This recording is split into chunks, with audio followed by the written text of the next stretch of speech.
உள்ள ஒரு ஒரு ஒரு நிகழ்வுகளை இவ்வளவு நாள் பகிர்ந்தது மாதிரி இப்பயும் ஒரு நிகழ்வுகளை ஒரு என்ன மாதிரி வடிவம், என்ன மாதிரி விஷயம், நம்ம என்ன மாதிரி பணி அப்படிங்கிறத சொல்றோம். பல நாள் தியானத்துல அந்த உள் உணர்வுங்கிறது ஆங்கிலத்துல இன்ட்யூஷன் சொல்லக்கூடிய அந்த உள் உணர்வுகளாக ஒரு அழுத்தம், எப்படின்னா ஒரு அழுத்தம் ஏற்படுது. தியானத்துல ஒரு அழுத்தம் ஏற்பட்டுக்கிட்டே இருக்கு. அப்ப அழுத்தம் ஏற்படும் போது ஒரு வெற்றிடம் மாதிரி ஒண்ணு ஏற்படுது. அந்த அழுத்தம் எப்படி உருவாகுது அப்படின்னா, தியானமா எனக்கு உருவானதை சொல்றேன். நீங்க சயின்ஸாவும் இந்த நம்ம வேர்ல்டு கிரியேட் ஆனதும் இப்படித்தான் இருக்கும். அப்போ ஒருத்தருக்கு தியானம் எப்படி நிகழ்ந்து எப்படி அவருக்கு உள்ள அந்த பரிணாமம் எப்படி செயல்படுது அப்படிங்கறத தான் சொல்றேன். இந்த உலகமும் ஒருத்தருக்குள்ள தியானமும் எப்படி ஒரே மாதிரி எப்படி கனெக்ட் ஆகிருக்குங்கிறத நீங்க பாக்குங்க. எனக்குள்ள இருக்கிறத தான் நான் சொல்றேன், உலகத்துல இருக்கிறத நான் சொல்லல. எனக்குள்ள ஒரு இன்ட்யூஷனா ஒரு உள் உணர்வுல என்ன பண்ணுதுன்னா, உள் உணர்வுல ஒரு அழுத்தத்தை ஏற்படுத்துது. ஒரு அழுத்தம் ஒன்று ஏற்படுது. அங்க அழுத்தத்திலே ஒரு வெற்றிடம் ஏற்படுது. அந்த வெற்றிடத்திலே மீண்டும் பெரிய ஒரு அழுத்தம் மீண்டும் மீண்டும் மீண்டும் அழுத்தம் வரும்போது என்ன ஆகுதுன்னா, அங்க காற்றோ எதுவுமே இல்லை, ஒரு அழுத்தம் மட்டும் இருந்துகிட்டே இருக்கு. அப்ப அந்த அழுத்தத்துக்குள்ள ஒரு ப்ரெஷர் ரெண்டு ப்ரெஷர் அந்த அழுத்தத்தோட சேருது. அந்த உயர்ந்த ரெண்டு உயர்ந்த ப்ரெஷர் சேருது.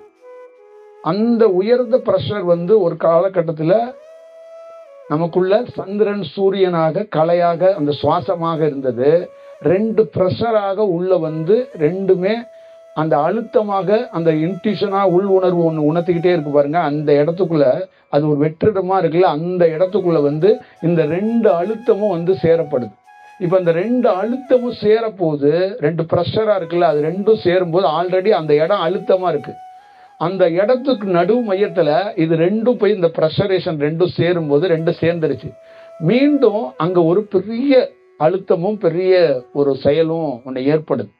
அதை நம்ம ஊர்ல நம்மகிட்ட சொல்றது என்னன்னா, எனக்கு ஆங்கிலத்துல அதை விவாதிக்க தெரியாதனால தமிழ்லயே சொல்றதுன்னா, ஒரு புழுக்கமா ஒரு இடத்துக்குள்ள காற்றே இல்லாம ஒரு இடத்துல மாட்டிக்கிட்டோம்னா எப்படி இருக்கும்? ஒரு துளி கூட காற்று இல்லாம சுத்த இருட்டுக்குள்ள அப்படியே அப்படியே திக்குமுக்காடி போய் நம்ம ஒண்ணுமே இல்லாம போயிருவோம்ல. அந்த மாதிரி ஒரு ஒரு ஒரு ஒரு செயல் இருக்குல்ல, அந்த மாதிரி ஒரு அழுத்தம், ரெண்டு ப்ரெஷரும் ஒரு அழுத்தத்துக்குட்ட. ஏற்கனவே நான் மன அழுத்தத்துல இருக்கிறேன் அப்படிம்பாங்கல்ல, அப்ப ப்ரெஷர் ஏறிடுச்சுன்னா என்ன ஆகும்? அவங்க இறக்கக்கூடிய நேரம் அதே போல நாங்க என்ன பண்றேன், எனக்கு அழுத்தம், அந்த அழுத்தத்துக்கு மேல ரெண்டு ப்ரெஷர் ஏறும்போது அங்க நான் இறக்க நேருகிறேன். அங்க ரெண்டு பவர்ஃபுல்லான ஒரு போர்ஸ் என்னுடைய அழுத்தத்துக்குள்ள ஆல்ரெடி நான் ஒண்ணும் இல்லாம அந்த இடத்துக்குள்ள இறக்கிறதுக்கான வாய்ப்புக்குள்ள இருக்கும்போது, அழுத்தத்துக்கு மேல ரெண்டு ப்ரெஷரும் ஏறும்போது அங்க நான் இறக்க நேருகிறேன், இறந்து போகிறேன். இறந்து சில வினாடிகளில் வெடித்து சிதறுகிறேன். வெடித்து சிதறும் போது அங்கிருந்து நான் என்ன ஆகிறேன் அப்படின்னு கேட்டீங்கன்னா, அலைக்கட்டளையாக மாறுறேன். அலை அலையா அப்படியே வேவ்ஸ் அப்படியே அலையா வருது. அந்த அலை, அந்த வேவ்ஸ் ஒன்றும் இல்லை.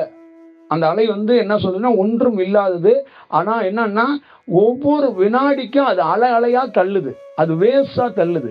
அது அலைய சுவாசிக்க முடியாது. நல்லா ஞாபகம் வச்சுக்க, அந்த அலைக்கட்டளைய சுவாசிக்க முடியாது. அது உனக்குள்ள ஐக்கியமாகும் அப்படிங்கிறாங்க. தோல்லையோ உடல்லையோ எப்படியோ உள்ள அட்டாச் ஆகும். அதான் சோல் அட்டாச் அப்படிங்கிற மாதிரி உனக்குள்ள அலைக்கட்டளை என்பது அட்டாச் ஆகும். காற்று என்பது நீ சுவாசிக்கலாம், திரும்ப விடலாம். ஆனா அலைக்கட்டளை வேவ், அந்த வேவ் என்னன்னா அட்டாச் ஆகும்.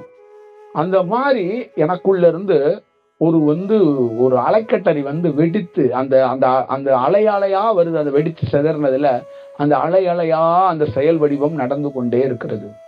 அப்ப அந்த அலைகள், அந்த வேவ்ஸ் அது பரவ தொடங்கும் போது இறந்தவர்களை இந்த அந்த அலைக்கட்டளை இருக்குல்ல, இந்த வேவ்ஸ், இறந்தாங்கல்ல, உங்க முன்னோர்கள்லாம் இறந்து போனாங்கல்ல, அவங்க எல்லாம் பல துன்பங்கள் துயரங்கள்ல பல குறைகளோட இறந்து போயிருப்பாங்கல்ல, அவங்க எல்லாம் மீண்டும் ஒரு வாய்ப்பு கொடுத்து பிறக்கிறதுக்கான ஒரு வாய்ப்பு கொடுத்து அவங்களுடைய செயல் வடிவத்தை அவங்க வேலையை முடிச்சுட்டு, மரணம் அவங்கள தீண்டுறதுக்கு முன்பு இந்த அலைக்கட்டளை அவங்கள தீண்டி அவங்கள எங்க போக வைக்கணுமோ அங்க போக வச்சிருவோம்.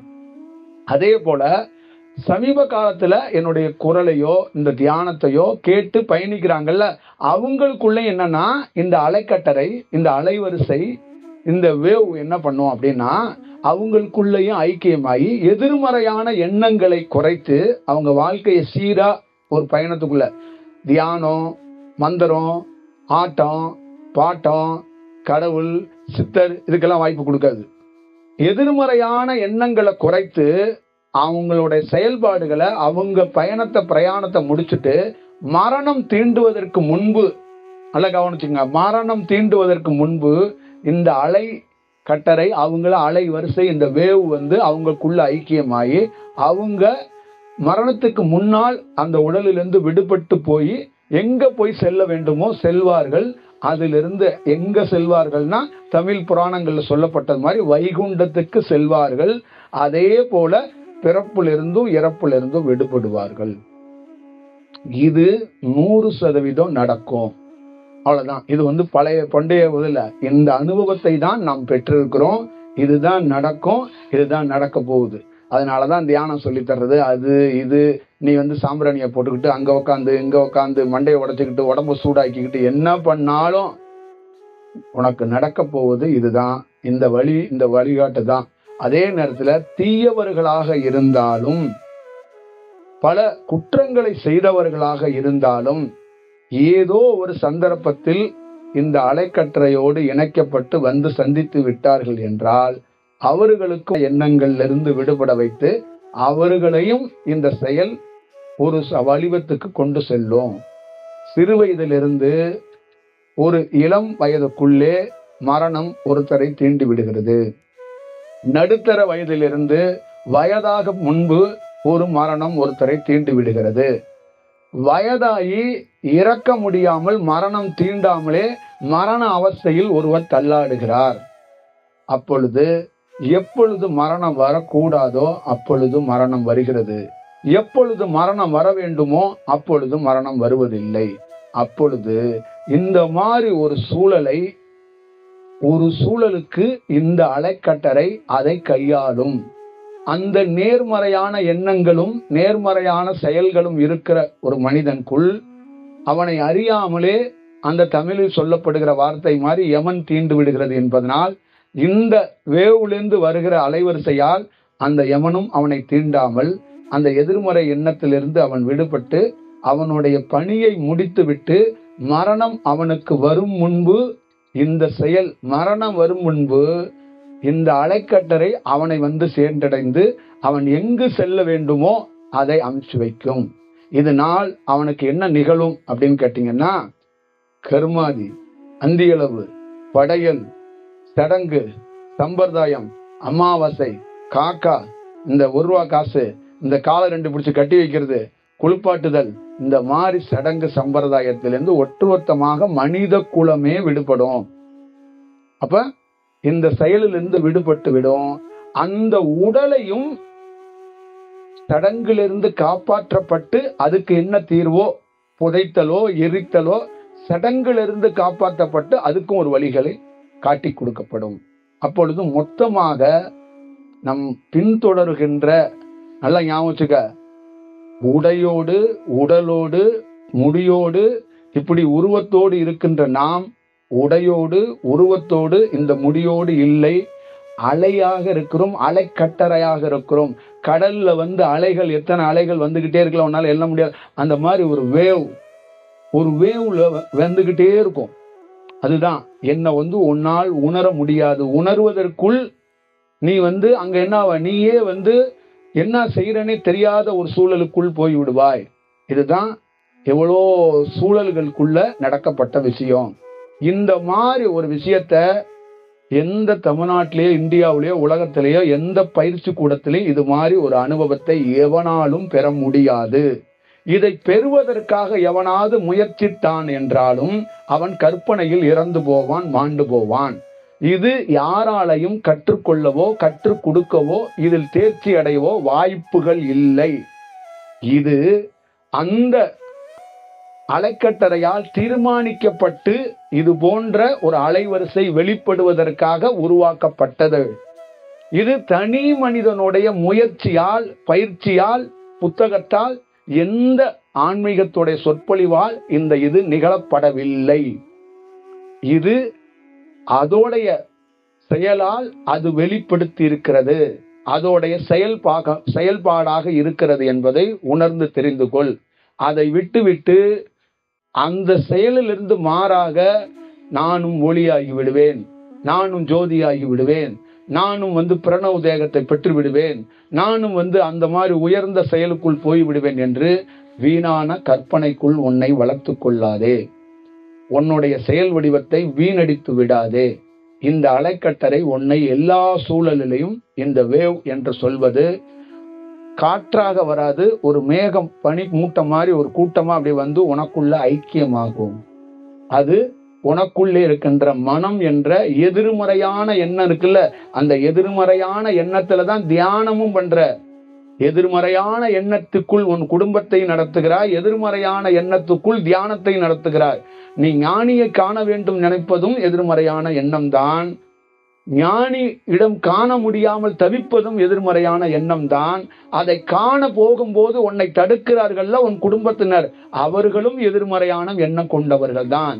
அப்ப நேரடியாக எதிர்மறையான எண்ணங்கள் கொண்டவர்களோடு ஒரு கணவன், மனைவி, குழந்தை, தாய், தகப்பன், இப்படி உறவு எல்லாமே எண்ணம் நேர்மறையான எண்ணம் கொண்டவர்களோடு எல்லோரும் ஒன்றாக பயணிக்கும் போது ஒருவருடைய எண்ணத்தை இன்னொருவர் பூர்த்தி செய்ய முடியாமல் போய்விடுகிறது.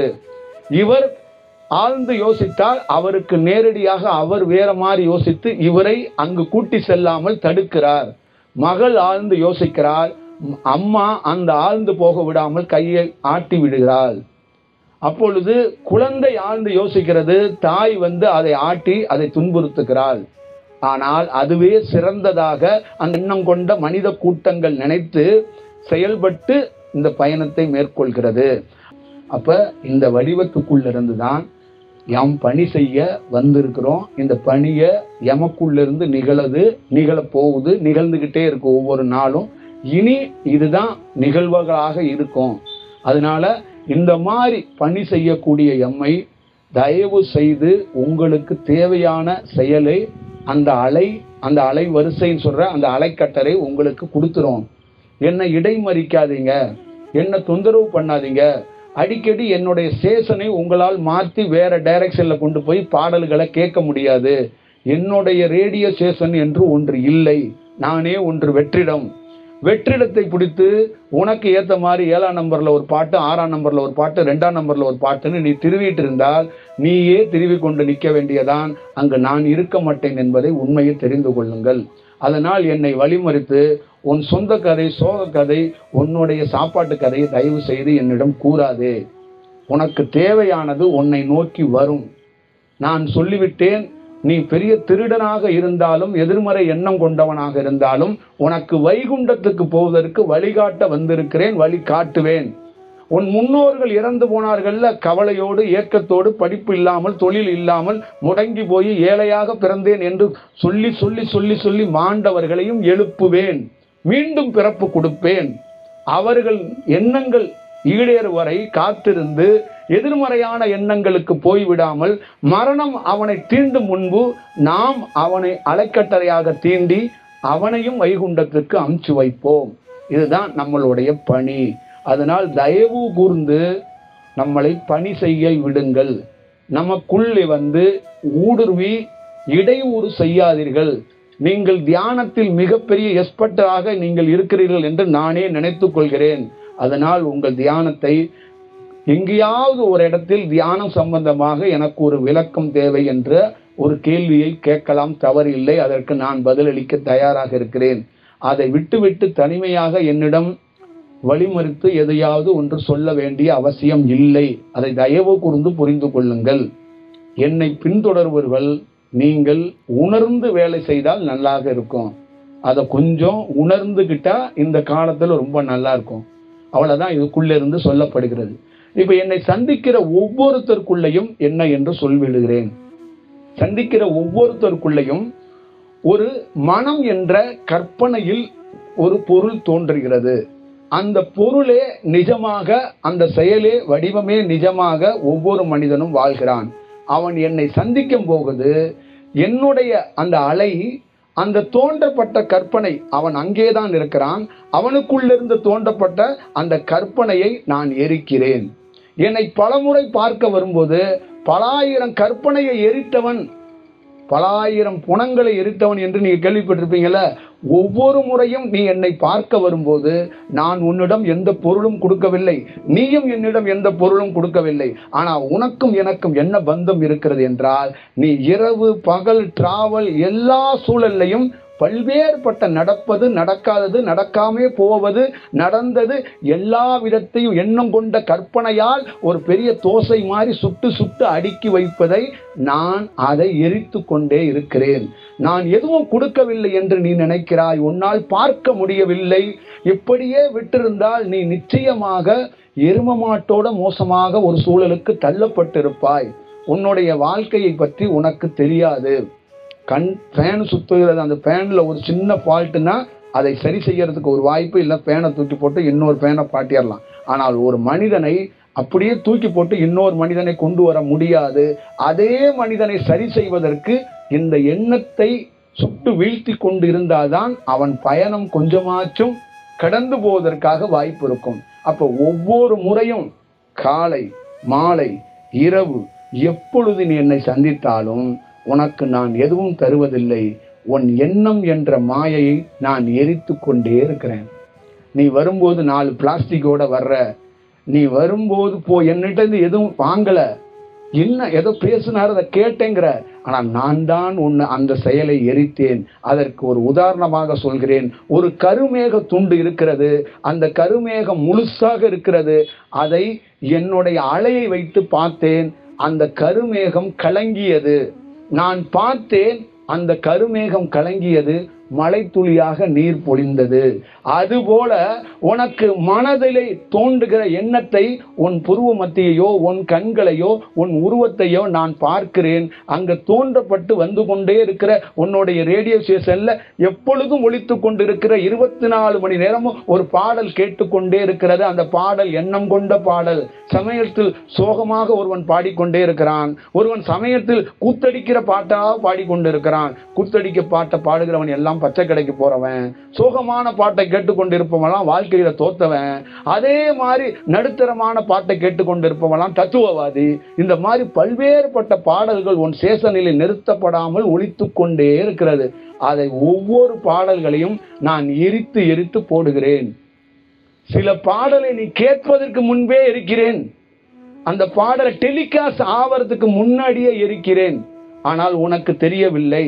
நீ நான் பணக்காரன் ஆகவில்லை, இன்னும் கார் டயரை கூட மாற்றவில்லை, இன்னும் குருவோடைய ரோல் என்ன என்று கேட்கிறாய். நீ கேட்காத ஒரு பாடலை கூட எரித்து கொண்டு நான் ஒரு பெரிய வெட்டியான் வேலை பார்த்து கொண்டிருப்பதை உன்னால் உணரவே முடியவில்லை.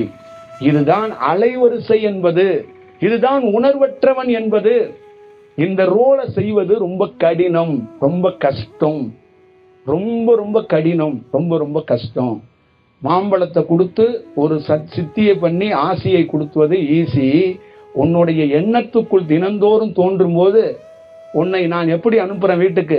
ஒரு நல்ல மகனாக திருப்பி அனுப்புறேன். ஒரு பெரிய விஞ்ஞானியாக நான் உன்னை திருப்பி அனுப்பல. நீ வரும்போது 25 எண்ணம் கொண்ட அலைவரிசையோடு வந்தாய், பெரிய எண்ணத்தோடு வந்தாய், கற்பனையோடு வந்தாய். அதை எரித்து மீண்டு அனுப்புறேன். போயிட்டு இன்னும் திருப்பி 25 கற்பனையோடு வந்து சேரு. அப்பொழுதும் நான் எரிப்பதற்கு காத்திருக்கிறேன். உனக்கும் எனக்கும் உனக்கு தோன்றும், நான் எரிப்பேன். நீ தோன்றக்கூடியவன், நான் எரிக்கக்கூடியவன். உனக்கும் எனக்கு இருக்கிற செயல் தான். ஒரு நாள் இது தோன்றுவதை நிறுத்துவதற்கு வாய்ப்பு இருக்கா என்பதை தியான வடிவத்தில் நான் முயற்சி செய்கிறேன். அந்த முயற்சி சரிவர கையாளப்படாத நாள் நான் சொல்கிறேன், மகனே, இந்த தோன்றப்படுவதை நிறுத்த முடியவில்லை. நானும் எரிக்கிறேன், நீயும் தோன்றுகிறாய். எரிப்பது தோன்றுவது இது நாம 2 பேத்துக்கும் வழக்கமாக இருந்தால் கடினமாக இருக்கிறது. ஒரு நாள் என்னுடைய வேவை நான் உனக்கு கொடுக்கிறேன், தயவு செய்து இதிலிருந்து விடுபட்டு கொள். இந்த உடலையும் இந்த பிறப்பிலிருந்து விடுபட்டு கொண்டு ஒரு பேர் ஒளி பிரகாசமாக இருக்கிறது, அதோடு போய் ஐக்கியமாயிக்கொள். தயவு செய்து இந்த பிறப்பு என்ற மாயையில் இந்த பாடலிலிருந்து நீ விடுபட்டு கொள். அப்படி என்று ஒரு நாள் உனக்கு மொத்தமாக விடுதலையை அளிக்கிறேன். அந்த விடுதலையில் இருந்து நீ இந்த பிறப்பு என்ற மாயையிலிருந்து, இந்த பிறப்பு என்ற கற்பனை கூடாரத்திலிருந்து நீ தப்பிக்கப்பட்டவனாக மாறுகிறாய். அதிலிருந்து மாறி போய் ஒரு செயல் வடிவத்தோடு, ஒன்றும் இல்லாத ஒரு வெளிச்சத்தோடு போய் நீயும் வெளிச்சமாக போய் உள்ளே அமர்ந்து கொள்கிறாய். இதுதான் வடிவம், இதுதான் செயல். இந்த திட்ட பணிகள்ல தான் நம் பணிகள். பல ஆண்டுகள், பல நாட்கள் இந்த பணியை செய்து கொண்டே இருக்கிறோம். பல நாள் எண்ணங்களை எரிக்கக்கூடிய வல்லமையும் அந்த அனுபவத்தை பெற்ற நாம் இப்பொழுது சமீப காலமாக தான் சொன்னது, ஒரு அழுத்தம் ஏற்பட்டு அந்த அழுத்தத்தில் சந்திரக்கலையும் சூரிய கலையும் அந்த அழுத்தம் எங்க ஏற்பட்டதோ அந்த இடத்தில் இணையப்பட்டது. அதுதான் சொல்லுவார்கள், இடக்கலை பின்கலை சுழுமனையில் இணையப்பட்ட போது, சுழுமனையில் ஏற்பட்ட அழுத்தத்தால் நான் திக்குமுக்காடி உயிரிழக்கிற சூழலுக்கு ஆளாகும் போது 2 பிரஷர், உச்சபட்ச சக்தி கொண்ட 2 பிரஷர்களும் அதே இடத்தில் மீண்டும் இணைந்து கொண்ட போது நான் அங்கு வெடித்து சிதறப்பட்டேன்.